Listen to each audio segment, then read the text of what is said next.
Alyson Schafer is here. She's a parenting expert, and we've already started this conversation, so, let's bring everyone in who's watching.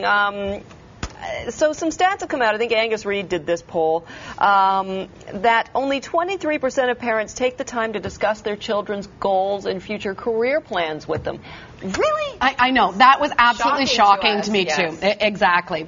And further to that study, if I can just throw another hard number at that, is that 82% of kids actually said that they look to their parents as their number one source of advice and guidance in their career. So how many parents? Well, yes, because most parents will say, my kids don't listen to me. My kids don't, if anything, they want to do exactly what I don't want them to do. So here kids are saying, we want to talk about this, and behaviorally speaking, parents are not. So that's a real disconnect for us. I think we just want them out of the house. Yeah, right. As soon as humanly possible. But they don't. That's right. They stick around until 30. Yeah, exactly. But the truth is, this survey was commissioned by Let's Talk Science and Amgen Canada.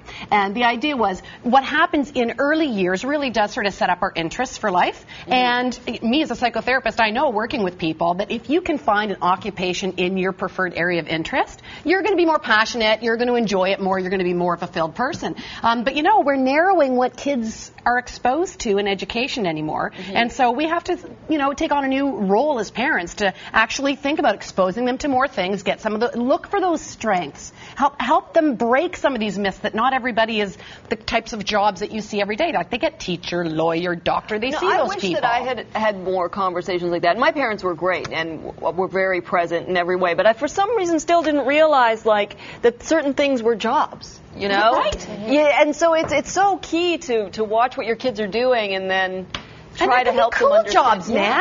There's people that design golf courses. Right. If you've got a kid who's like a jock, you can say, do you know somebody has to design that hockey equipment? Right. That's a cool job. Mm-hmm. Which means so don't drop your science and your math if you want to go into hockey design. Right. How much of this is just being aware enough to recognize the inherent strengths your individual children may have, and then pushing them that way. We're not pushing. Well, I hear, so because we don't want to push, right? No. And that is the problem, right? On the one hand, you want to have the conversation where you say, you've got some strengths, and here's some different ways that shows up in life. Right. So if you're artistic, you don't have to say, oh, my kid's artistic, they're never going to make any money, I better, you say, hey, you know what? People design wallpaper, people design greeting cards. There's some cool things that you might be able to do with that. By the way, a little push is not such a bad thing. Let's say encouragement.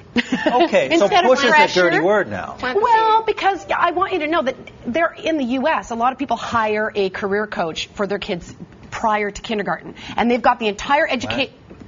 They hire professionals to map out their kids' education. Are these the toddlers and tiaras people? Basically, right? So not that, right? So not that. Yeah. But to be able to say, I recognize that you have strengths, and maybe they aren't my strengths, and maybe they aren't even things that I particularly like, but I can't put my baggage on you. Yeah. So instead I'm going to see your natural talents, and I'm going to help you develop them, and then open your eyes to some ideas that you might not realize you need. Like a lot of kids like the outdoors and forestry, but they don't realize, you know what, so you better not drop math if you want to be a forest ranger. They don't think that. Or I'm a psychotherapist. Yeah. That's the social sciences, right? So a lot of kids have just this preconceived notion about what, if you're a people person, then you can close off this other part of your world. So just keeping doors open, seeing different ways you can apply your strengths in occupations. Right. Well, what do you do though when you're growing up and you don't have access to either different kinds of people where you can be inspired, or programs that you might not think you're interested in art until your first time going to the art gallery. Yeah. But for some kids,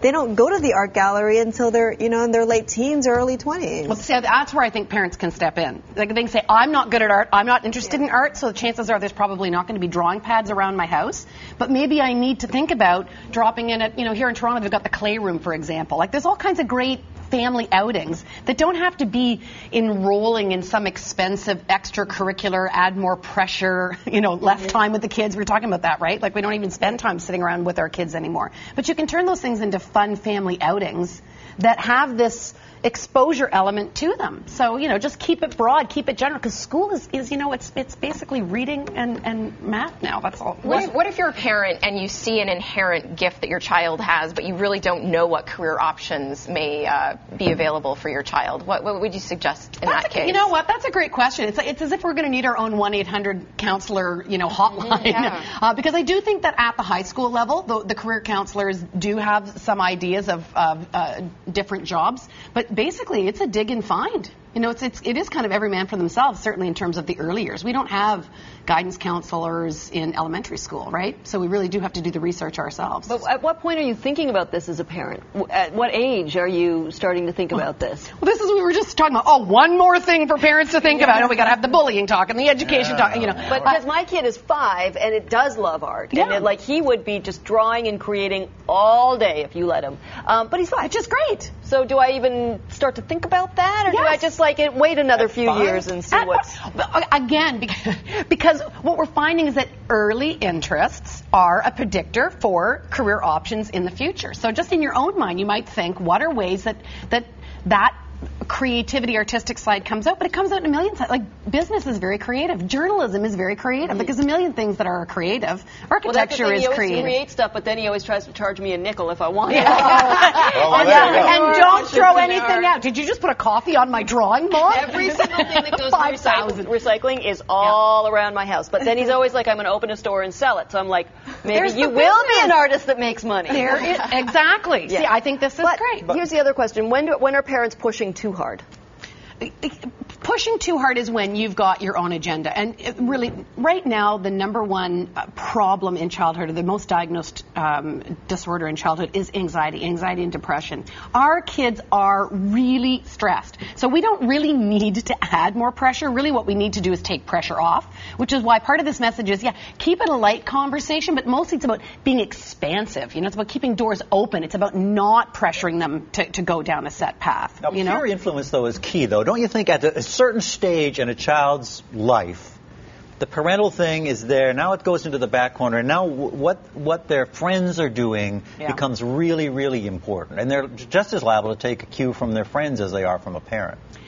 You know, it is true. I don't disagree that in the high school years, the new authority group to kids moves off of their parents and towards their peer group. But if we're looking at this Let's Talk Science survey, they said if 82% of kids actually said that the number one person they're looking to in this area is their parents. So it might be that they're wearing their pants, down around their hips with their underwear sticking out because their friends are. But if their parents actually say to them, hey, you know what? I'm a little bit concerned that this mark is dropping off and maybe you're closing the door on something in the future. Or if you have the conversation to say, you know what, you might want to do that now, but do you know the average person changes jobs 5 or 6 times in a lifetime? That, this might not be your be-all and end-all job. Maybe you're going to switch it up a little later, so keep your options open. I'm 41 and it breaks my heart, or my dad's heart to this day that I dropped French in grade 10. To this day I hear about that. Alyson Schafer, she's a parenting expert and a psychotherapist. Thanks for dropping by. Thank you.